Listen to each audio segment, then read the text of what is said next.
Chapter 8. "So, Mr. Garth?" Cassandra Fairchild said, staring down at the picture of Mason Campbell he had given her. "Tell me what you thought of the series finale of Bad Logic." "Sure thing, Miss Fairchild." Garth stood straighter and faked his enthusiasm. "I thought it was wonderful. The way Dr. Campbell sacrificed himself like that." He put his hand to his chest. "Wow." Miss Fairchild nodded, staring at Panzer, who stood a few feet behind and to the side of Garth. "You're one of the few people who see it that way." "That was what you were going for, right?" Garth asked, his control slipping a little. The woman had short, white hair that was done up into a bun. She smelled of vanilla and wore a lavender pantsuit. Garth wanted to vomit. She looked to the long line behind Garth. "Can I be honest with you?" she whispered. "Of course." "I was just burned out by the time we got to the last season. The writers had buried the show in plot holes. I just wanted to end it, and that was the only way I could think to do so." "Really?" Garth asked, clenching his fists. "That seems a little lazy, don't you think?" Fairchild shrugged. "The ratings had slipped dramatically by then, and I didn't think the fans were there anymore. I figured if the fans weren't there for me, then they wouldn't care so much how it all ended." She signed the photo and handed it back. "My mom was a huge fan of the show, and she was a little heartbroken by the finale." Panzer nudged him in the back, nearly sending Garth onto the table. Garth regained his stance, shaking, doing everything in his power not to crush the picture in his hands. "Thank you," he replied in a shaky voice. He turned and walked away, Panzer following close behind. "Are you all right?" Panzer asked. Garth quickly wiped tears from his eyes and said, "Yes." All the while, Panzer carried the hammer over his shoulder. Garth looked around at all the unsuspecting people, cosplayers, comic book artists, publishers, security. None of these people realized there was a bomb in Panzer's hammer. They wouldn't know until it was too late. By then, Fairchild would be dead. Panzer looked at him. "Are you ready?" the giant asked. "Not yet.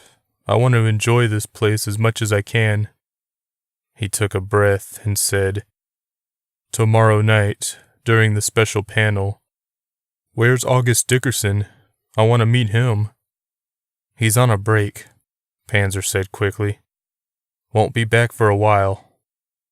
"Why did you tell those people we were pitching a comic book?"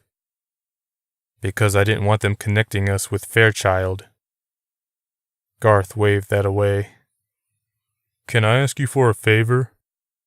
"Sure, bud." "Teach me how to kill with my bare hands." Garth stared at him for a moment, not saying another word. Panzer smiled. "Sure thing." Scout was disappointed when she got upstairs. There was nothing but a hallway at the top of the escalator, with a few people walking around. There were a few arcade games at the end of the hall, though, but she didn't want to play any. There was also a set of doors leading into what Scout assumed was a ballroom, but no one was going in or coming out. Perhaps something was being set up in there for later? Sighing, she turned back to the escalators. She stopped just before she could get on. Standing at the bottom, staring up at her, was a man dressed in a black hoodie and matching pants. Scout couldn't see his face because he was wearing a white zombie mask. Scout backed away, her heart hammering suddenly. She recognized the costume. How could she possibly forget? It was the same one Ricky and Jaren had worn when they harassed Scout and Duke last year. It was the same costume Jaren wore when he killed Taylor's girlfriend. Scout tried to tell herself this was just a coincidence, but the figure was staring at her and no one else. And then the figure waved. That was enough for Scout. She started quickly down the escalator. The figure turned and ran away, toward the windowed ramp. When Scout got to the show floor, she looked down the ramp, but it was flooded with costumed people. She pushed through them, looking for the zombie-masked figure.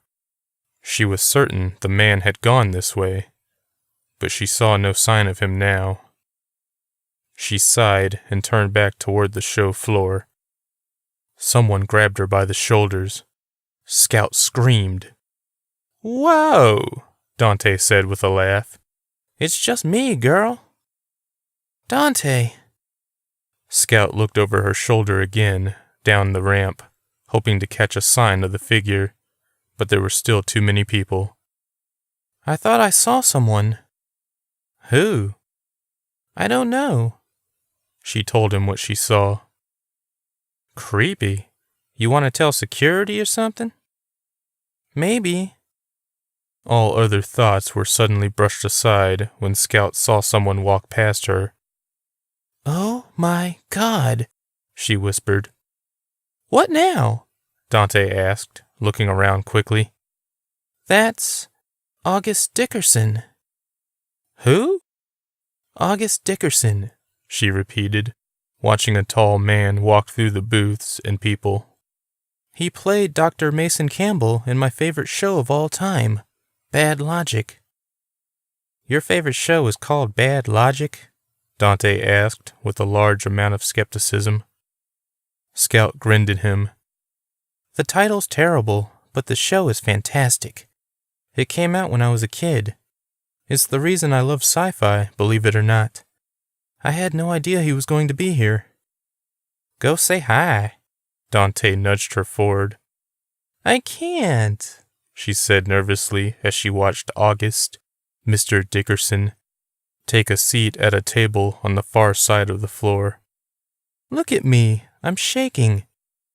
"Have you never seen a famous person before?" "Not in, well, person. This is the first convention I've ever been to." "Well, honey." He took her hand and pulled her forward. "Meeting famous people is part of the fun of conventions. They want you to talk to them." Scout allowed herself to be shoved toward Dickerson's table. He sat alone, with numerous pictures of himself from his many projects. There was no one near him, and he seemed bored as he played with his phone.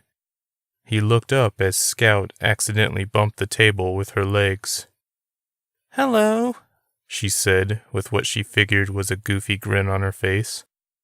"Hello," Dickerson replied kindly, putting his phone away.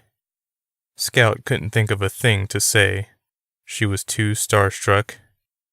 "Her name is Scout," Dante said. "She's a big fan of that sci-fi show you made." "Oh," Dickerson laughed. "That's swell. I had fun making that one. Unfortunately, I didn't get invited back for the following seasons." "Why not?" Dante asked. "Because," Scout replied, "the scripts for the second season were terrible, and Mr. Dickerson called the network heads out on it because he didn't want them to make an inferior product. So Cassandra Fairchild fired him." "Impressive," the actor said. "Not many people know the real story like that. And please, call me August." "August?" Scout tried the name out. It felt natural, and she felt much more comfortable. "Would you like an autograph?" August asked. "Sure." $20. Dante laughed. Scout had fun with the actor, and Dante took a picture of the two with her phone. The creepy masked figure was but a faint memory by the time Scout returned to her room an hour later. She stepped on the elevator alone and pressed the 3 button. The door started to close, but at the last second, a gloved hand shot through. The doors reopened, and a costumed figure stepped on. Scout stepped backward as the zombie-masked figure pressed the 2 button and stood with its back to her. Scout leaned against the wall, her breathing heavy. The figure merely stood there, ignoring her as the elevator rose. Scout leaned forward to get a better look at the mask, but the figure turned slightly and stared at her. Scout could barely see the whites of the eyes before the doors opened. The figure stepped off and quickly walked away. The doors started to close again. Scout opened them and stepped off the elevator. She made her way around several corners before she found the costumed figure walking quickly down the hall. Scout started to jog after the person as he or she rounded another corner. Just as Scout reached the middle of the hall, someone grabbed her shoulder from behind. Scout screamed, turned quickly, and saw Panzer standing there. His smile quickly faded. "Fooled me again," he said. "I can't get over how much you remind me of my sister." Scout sighed with relief. "I'm wearing the same clothes as earlier." He laughed. "I know. I just keep seeing my sister everywhere I look, and this time I thought I actually had her." "Are you too close?" Scout asked, looking over her shoulder. She doubted she'd catch the costume figure now. "Not as close as I'd like. I still love her, even though she's a pain in the ass." Scout laughed. "I don't have any siblings, but I have a friend who's a pain as well. I think I know how you feel." Panzer nodded, grinning at her. "What would you do with a brother like me?" "I can't even imagine.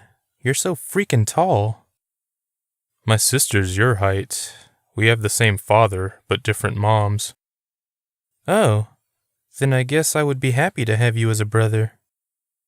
"And I would be happy to have you as a sister. Well, I should go. I have to help Garth with something. It was nice running into you again." "You too. Say hi to Garth for me." They parted, and Scout went back to the elevator, smiling. That Panzer sure was a charmer.